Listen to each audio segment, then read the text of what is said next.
오늘은 마지막 시간인데 마지막 절 내가 여호와의 집에 영원히 살리로다, 이 말씀 다윗의 이 노래를 잠시 살피고자 합니다. 인간의 생존에 필요한 것들, 꼭 있어야 되는 것 여러 가지가 있죠. 바로 우리가 흔히 말하는 의식주입니다. 의식주 가운데 가장 중요한 건 뭘까요? 옷, 또 음식, 집인데 가장 중요한 것 집이죠. 집. 그래서 요즘 보면 집에 대한 관심이 꽤 우리 사회에 많습니다. 그런데 생존을 위한 관심이 아니라 투자, 재산으로 인한 관심으로 집에 대한 관심이 많죠. 집이 생존의 기초가 아닌 투자의 대상이 될 경우 인간은 비참해집니다. 하나님이 땅의 주인이다라고 하신 이유가 거기에 있습니다. 땅은 생존의 필수이기 때문에 그렇습니다. 하나님은 내가 생명의 주인이다. 그래서 생명을 함부로 해서는 안 된다. 그 하나님이 생명과 동격으로 내가 땅의 주인이다. 땅은 나의 것이다. 그래서 50년이 되면 돌려주어야 한다. 원래 위치로 가야 한다. 이렇게까지 말씀하실 정도입니다. 그런데 오늘날 한국 사회에서 집은 생존을 위한 수단이라기보다는 사회적인 지위를 과시하는 수단으로 전락한 지 오래입니다. 그런 우리 사회 속에서 내가 여호와의 집에 영원히 살겠다라는 다윗의 노래는 좀 생경하게 들리기도 합니다. 시편 23편 여호와는 나의 목자시니 그가 나를 푸른 풀밭에 원수의 목전에서 상을 차려주시고, 그렇게 아름답게 불렀던 이 노래가 마지막에는 여호와의 집으로 끝납니다. 내가 여호와의 집에 영원히 살리로다. 집에 대한 이야기로 끝이 납니다. 그냥 생각 없이 들으면 되게 좋은 것 같은데 또 한 절 한 절 생각하다 보면 조금 궁금함이 들기도 합니다. 먼저 그런 궁금증이 생겨요. 집에 대한 이야기로 시편 노래를 끝내는데 과연 다윗에게 집은 어떤 의미였을까? 그죠? 다윗이 지금 노래하고 있는데 다윗은 집에 대해서 어떤 의미를 가지고 있었을까? 그런 생각을 해보게 됩니다. 여러분에게 집은 어떤 의미입니까? 여러분에게 집은 하우스를 생각하시기도 하지만 또 홈을 생각해 보십시오. 홈. 여러분에게 집은 어떤 의미인가요? 다윗에게 집은 어떤 의미일까요? 다윗에게 하우스는 큰 의미 없었겠죠. 그에게 집은 홈이었을 겁니다. 시편 23편은 목동 시절을 추억하면서 여호와께서 목자이시다, 나는 그분의 양이다, 이것을 부르는 노래입니다. 그래서 그의 목동 시절의 경험과 기억이 고스란히 담긴 노래죠. 다윗 시대에 목동은 낭만적인 직업이 아니었다, 목가적인 직업이 아니었다, 여러 차례 말씀드렸습니다. 다윗 시대의 목자는 가장 위험한 직업이었고 가장 거친 직업이었고, 지금 뱃사람들을 거칠다고 말하죠. 뱃일은. 그것처럼 당시의 목자는 가장 거친 사람들, 거친 직업 가운데 하나였고 가장 힘든 직업이었고 더군다나 비윤리적인 직업의 대명사로 묘사되기까지 하였습니다. 그리고 더럽고 추하기까지 해서 아무도 하고 싶어 하지 않는 직업 1위, 그게 목자였습니다. 겨울에는 당연히 목초지가 없겠죠. 겨울에는. 그러니 양을 어떻게 할까요? 가두어 두겠죠. 집에서. 그래서 겨울은 그나마 목동들이 집에 있을 수 있는 시간입니다. 그런데 봄이 되면 가을이 지날 때까지, 또다시 겨울이 될 때까지 양을 데리고 푸른 초장을 찾아 이동해야 합니다. 1년 가운데 우리의 기준으로 하면 1년 가운데 4분의 3을 9개월을 집에 들어가지 못하는 거죠. 그리고 그 9개월 동안은 양을 건사해야 되고 양과 함께 지내야 되고 양과 함께 들판에서 잠을 자야 합니다. 그러니 굉장히 험한 일이고 위생적으로도 환경적으로도 극한 직업이 바로 목자입니다. 늘 오물 냄새, 배설물 냄새가 가득해서 사람들이 피해 다니고, 양이 어떤 지역으로 들어간다, 양떼가, 목자가 그러면 때로는 공격까지 합니다. 들어오지 말라고. 들어오면서 목초지를 다 먹어버리고 또 들어와서 나갈 때 뭔가를 훔쳐가기도 하고, 그래서 들어오지 못하기까지 했던 일도 비일비재합니다. 다윗이 어린 시절부터 지금 그런 일을 한 겁니다. 다윗이 막내였기 때문에 집에서 천덕꾸러기로 여겨졌거나, 혹은 다윗의 형들이 굉장히 많기에 형들이 하나씩 집안의 큰 일들을 맡고 나니 이제 더 이상 할 게 없어서 그럼 너는 목자를 해라, 양떼를 쳐라, 그렇게 했을 수도 있지요. 물론 다윗 혼자 하진 않았을 겁니다.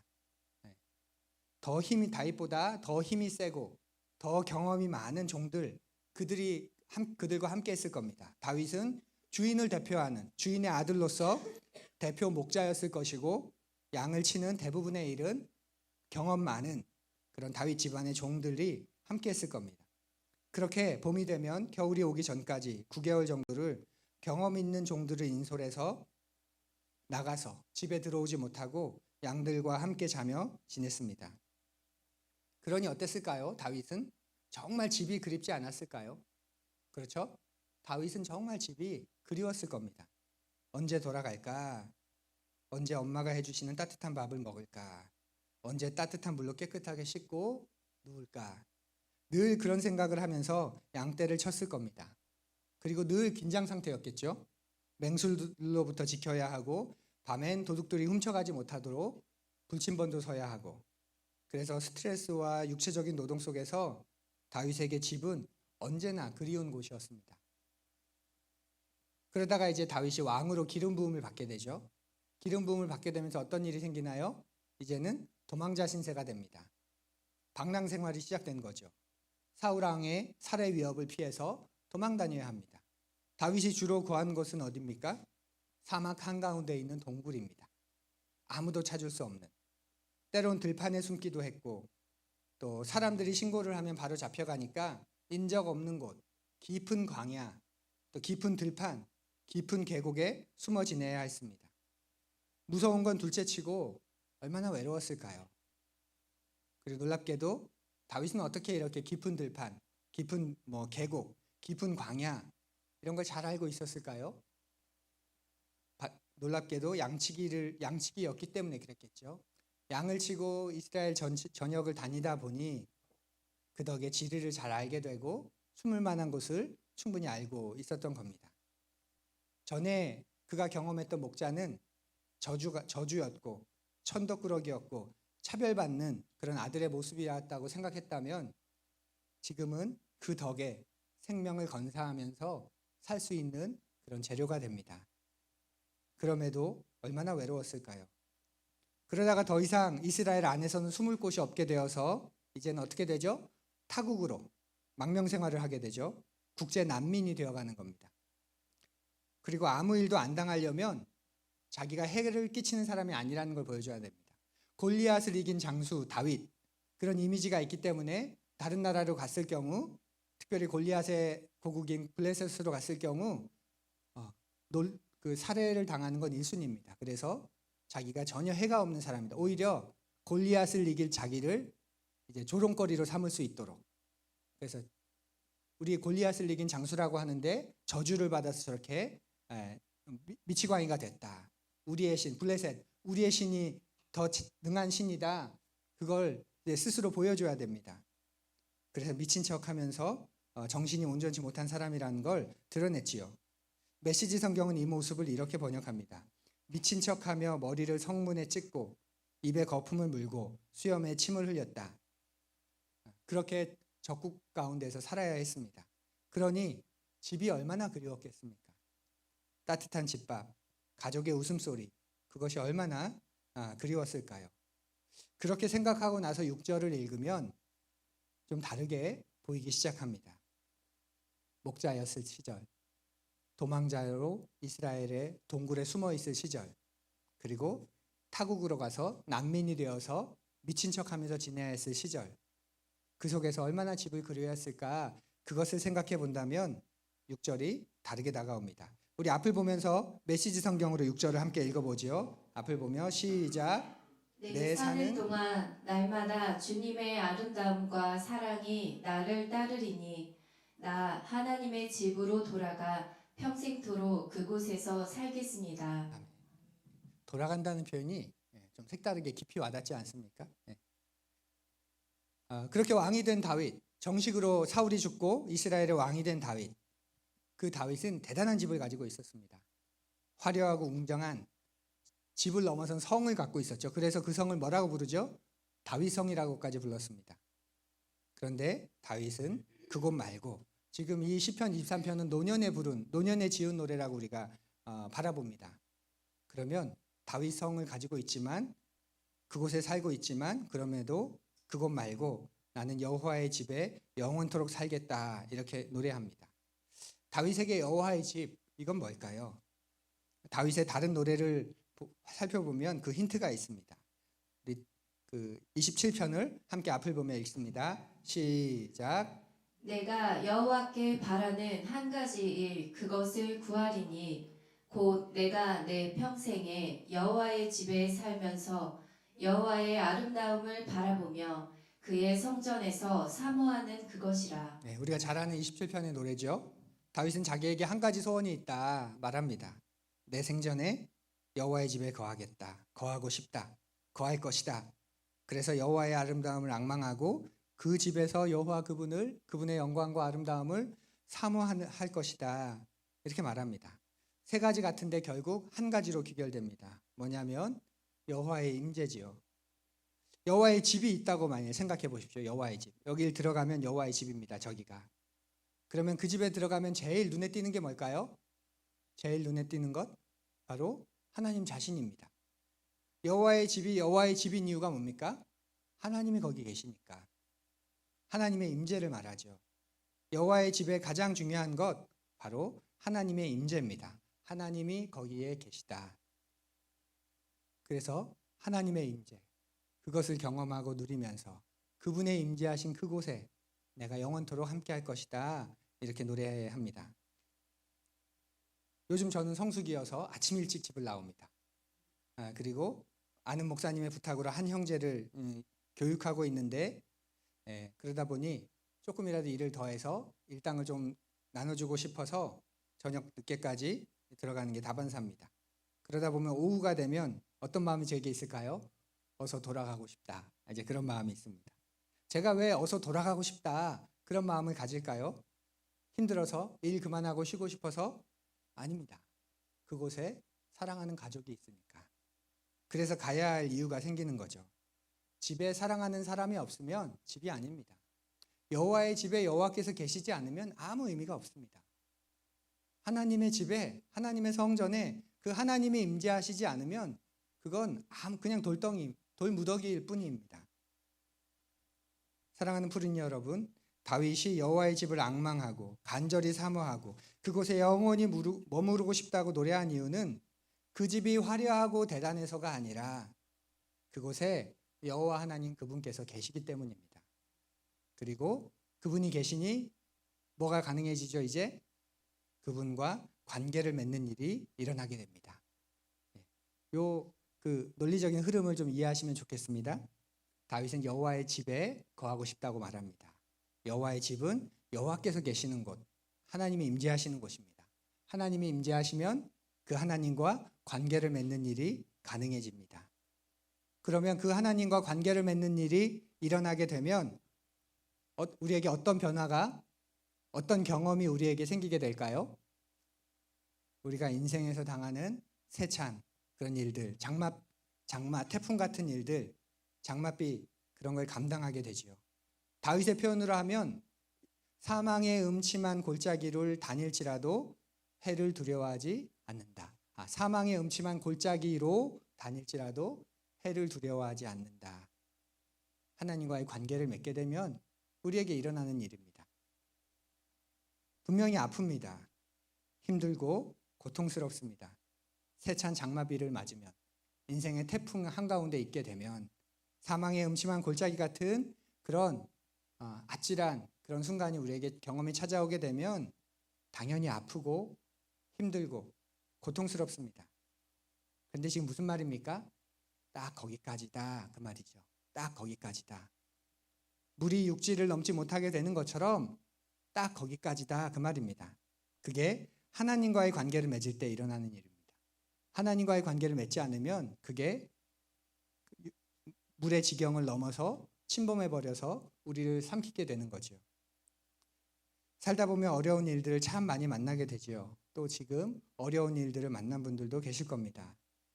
하나님을 믿는다고 우리가 어려운 일을 피하거나 안 만나거나 하지 않아요. 그런가요? 그런가요? 안 그런가요?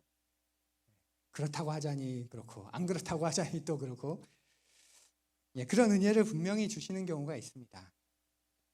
어려운 일을 피하게 해주시는 은혜. 안 만나게 해주시는 은혜, 순적하게 벗어나게 하시는 은혜 분명히 하나님이 주십니다. 그런데 많은 경우는 어떻게 하시던가요? 많은 경우는 그 시간을 다 지나가게 하십니다. 그러면서 우리가 배우고 알게 되는 것, 바로 그분 안에 있을 때 가지게 되는 평안함, 안전함입니다. 불안과 염려와 좌절과 슬픔 속에서도 기다릴 수 있는 힘을 그제서야 얻게 되는 것이죠. 다윗이 그걸 노래하는 겁니다. 다른 노래를 보면 다윗은 이런 노래도 했습니다. 함께 읽어보죠. 앞을 보면서 시작. 사람들이 종일 내게 하는 말이 내 하나님이 어디 있느뇨 하오니 내 눈물이 주야로 내 음식이 되었도다. 23편의 노래를 부른 다윗은 이 노래도 불렀습니다. 내 눈물이 주야로 내 음식이 됐다. 내 통곡이, 내 한탄이, 내 고통이 주야로 내 음식이 됐다. 그런 노래를 합니다. 그런데 그 속에서 그는 기다리는 힘을 얻게 됩니다. 버텨내는 힘을 얻게 되고 그 시간이 다 지나고 여호와는 나의 목자시니 내가 사망의 음침한 골짜기로 다닐지라도 그런 노래를 부를 수 있게 됩니다. 하나님의 임재 그리고 그 하나님과의 관계를 맺어나가는 일, 그 속에서 우리는 견디는 힘, 지나가는 힘을 얻게 됩니다. 하나님의 임재, 그것만이 여러분을 강하게 붙들어 주는 거죠. 브라더 로렌스 수사 이야기를 여러 번 했었죠. 로렌스라고 하는 수도사가 있습니다. 정확하게 얘기하면 이 브라더 로렌스는 요리사입니다. 수도원 안에서 수도사들의 식사를 책임져주는 요리사. 그러니까 늘 혼자 지내게 됩니다. 다른 수도사들은 공동 노동을 하고 공동 예배를 하고 또 공동 개인 경건의 시간을 갖고 그렇게 쭉 하는데 이 브라더 로렌스는 이 로렌스 수사는 다른 수도사들이 수련하는 시간에 침묵하는 시간에 그 수도사들이 먹을 식사를 혼자 만듭니다. 주방에서. 그러니 그 안에 어떤 마음이 있겠습니까? 똑같은 수도사가 아니다. 다른 수도사들은 다 하나님께 뭔가를 하는데 자기는 지금 하나님께 뭔가를 하는 게 아니라 다른 수도사를 위해서 뭔가를 하고 있을 뿐이다. 그런 마음이 있겠죠.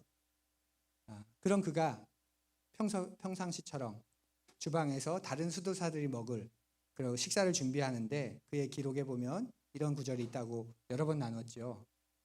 내가 그날도 그 평상시처럼 수도사들이 먹을 오믈렛을 이렇게 뒤집고 있는데 그때 하나님께서 바로 이곳, 이 누추한 주방, 이곳에 나와 함께 하신다는 사실에 사로잡혀서 더 이상 이게 뒤집지 못하고 그걸 내려놓고 그 축축한 주방 바닥에 엎드려서 한참을 그분을 예배했다라는 이야기가 있습니다. 하나님의 임재 속에 들어갈 때 내가 하는 일이 변하게 되고 내가 어떤 존재인지를 우리가 비로소 알게 되는 것, 그것이 우리를 강하게 붙들어주고 그것이 바로 영성이라는 것입니다. 하나님의 임재를 느끼는 것, 그 앞에서 그분을 사모하는 것.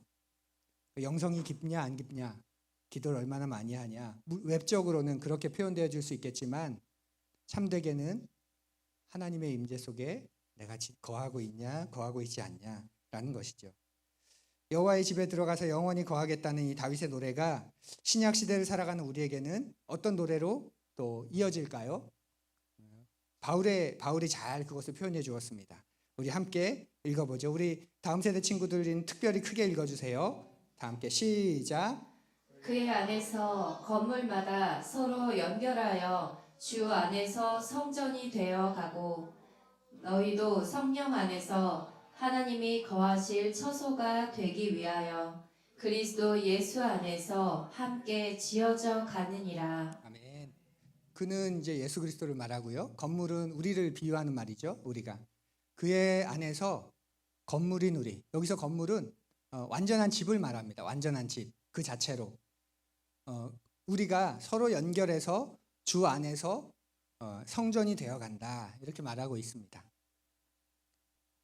그 함께 지어져 간다는 뜻이죠. 그리스도 안에서 우리가 함께 자라간다. 부족하기 때문에 모여놓으니 비로소 집이 되었다가 아니라 우리 스스로도 우리 안에 그리스도가 계시기 때문에 그분의 성전인데 그런 우리들이 모여서 더 온전한 성전으로 함께 자라간다라는 그런 뜻입니다. 그렇게 연결돼서 한 성전이 되어가고 함께 자라가는 것, 그게 바울이 말하는 오늘날의 하나님의 집, 바로 우리 교회를 말합니다. 우리는 그렇게 이 땅에서 하나님의 임재를 경험하고 더욱 깊어져가고 자라가다가 마침내 하나님과의 완전한 하나됨을 소망하는 사람입니다. 그렇죠? 그게 그리고 예배입니다. 우리는 예배를 순서로 프로그램으로 생각해서 지루해야 하는데, 그러다 보니 하나님 나라 가면 영원토록 예배한다 하면 갑자기 가고 싶지 않아져요. 그죠? 지금도 예배가 지루한데 거기서 영원히 예배해야 된다고? 근데 예배는 순서가 아니라 하나님과의 하나됨입니다. 하나됨. 하나님의 영광이 우리에게 비추고 우리가 그 빛 속에서 온전해지고 완성되고 닮아가는 것. 그래서 하나님을 예배하는 것이고 완성된 하나님 나라를 소망하는 것이죠. 이 감격스럽고 평온하고 사모하는 느낌을 어떻게 보여드릴까? 그러다가 한 찬양이 생각났습니다. 내가 꿈꾸는 그곳은 이라는 노래인데요. 배송이라고 하는 목사님이 지은 홍대에서 젊은이들을 상대로 사역을 하시던 분이었습니다. 홍대 젊은이들, 열정과 에너지는 넘치지만 그 방향을 쏟을 곳을 몰라서, 그죠? 클럽에서 춤으로, 음악으로, 쾌락으로 그렇게 모이는 젊은이들에게 하나님 나라를 가르쳐주고 싶었던 것 같습니다. 그래서 그 하나님 나라는 어떤 곳인지, 그 하나님과 함께하는 그곳은, 하나님의 집은 어떤 곳인지 그런 노래를 만들었습니다. 굉장히 세련된 곡이고 가사가 매우 시적이어서 심지어는 한 드라마에서 주제곡으로 쓰기까지 했습니다. 다윗이 앙망한 하나님의 집, 다윗이 그토록 돌아가고 싶어 했던 하나님의 집, 그리고 여러분과 제가 장차 돌아가게 될 하나님의 집, 바로 그것을 노래하게 됩니다. 내가 꿈꾸는 그것은 나의 주님이 계신 곳. 내가 꿈꾸는 그것은 나의 주님과 밤새 춤을 추는 곳. 내가 꿈꾸는 그곳은 나의 주님과 밤새 노래하는 것. 그 하나님의 집에 가게 되었을 때 우리가 누릴 모습, 우리에게 영원토록 일어날 일을 상상하게 하는 그런 아름다운 노래입니다. 한번 들어보십시오.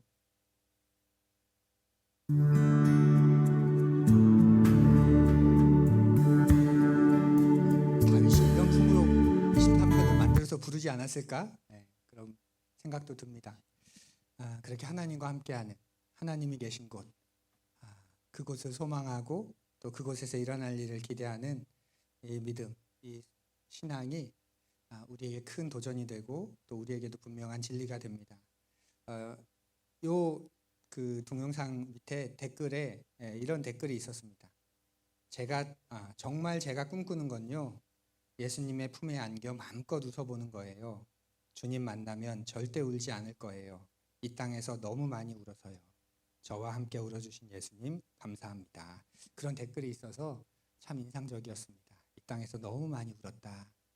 참 힘들고 고단했구나. 그런데 그분 만나면 이제 절대 울지 않을 거다. 우는 건 다 이 땅에서 끝냈고 이제 그분과 함께 밤새도록 춤을 추고 밤새도록 노래하고 마음껏 웃어댈 거다. 그런 마음이 느껴져서 뭉클했습니다. 사랑하는 푸른이 여러분, 하나님의 임재, 하나님의 영광, 하나님의 아름다움을 앙망하는 것, 그것이 여러분과 저의 예배입니다. 오늘날 교회에서 그런 일들이 벌어져야 하는 것이지요. 우리가 혼자서는 자기 삶에 빠지고 자기 스타일에 취해서 하나님을 예배하는 법을 잘 모릅니다. 그런데 이렇게 함께 모여서 하나님을 예배하는 법을 배우면 공동체에 임하시는 하나님의 놀라운 임재를 경험하게 됩니다. 그리고 공동체를 통해서 가르쳐 주시는 하나님에 대해 들으면서 하나님이 그런 분이시구나, 그렇게 알게 되는 거죠. 그게 교회에서 일어나는 일입니다. 그러면 그게 향기처럼 퍼지게 됩니다. 우리 주변에 있는 사람들을 사랑하게 되는 거죠.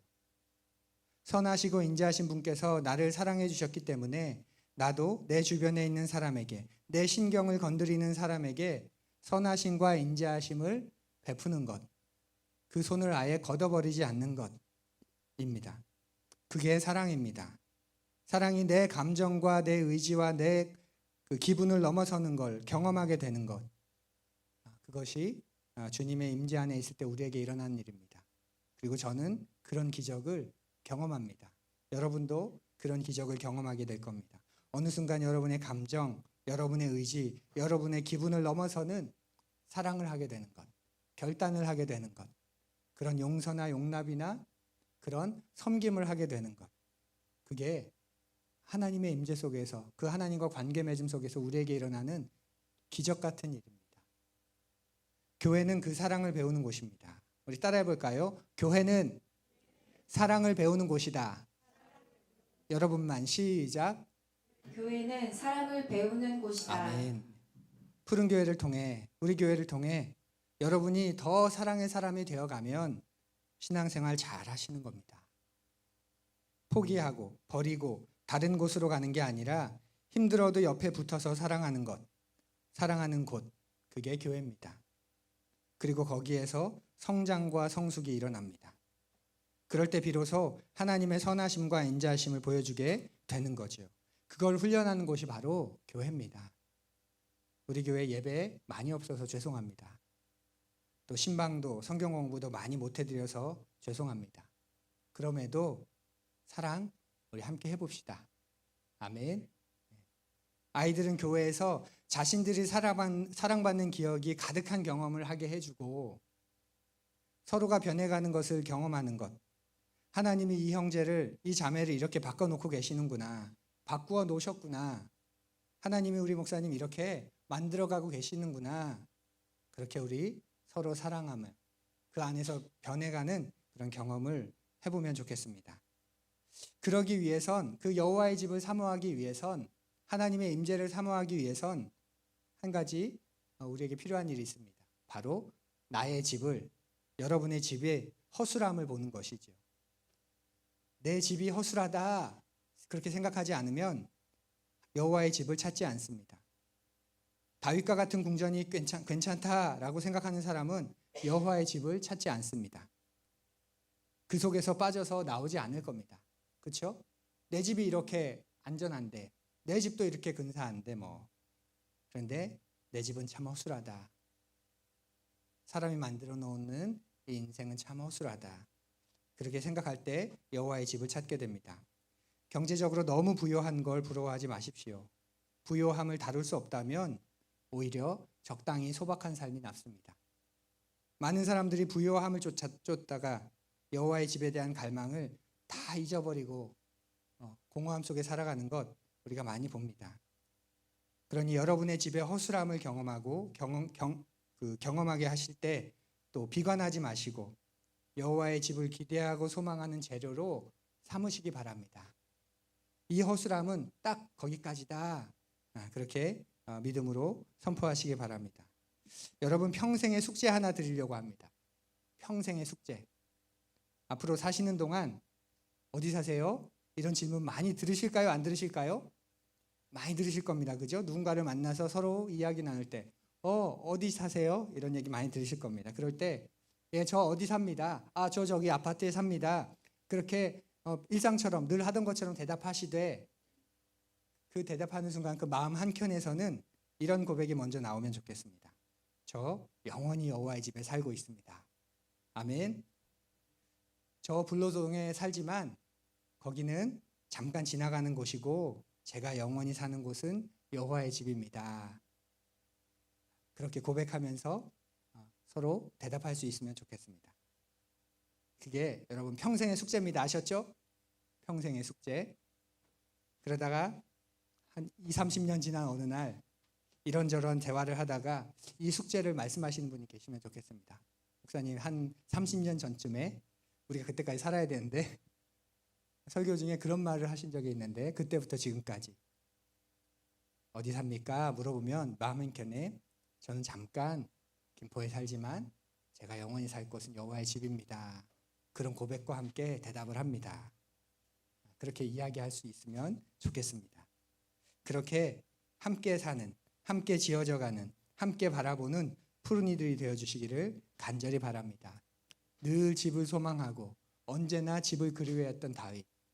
그래서 다윗 성이라고 하는 으리으리하고 웅장한 집을 짓고 자기의 모든 식솔들과 모든 자기 편의 사람들을 그곳에 다 두었지만 그럼에도 불구하고 그 성의 허술함, 사람이 만든 그 집의 허술함, 그것을 깨닫고 그것을 인정하면서 내가 여호와의 집에 영원히 살리로다.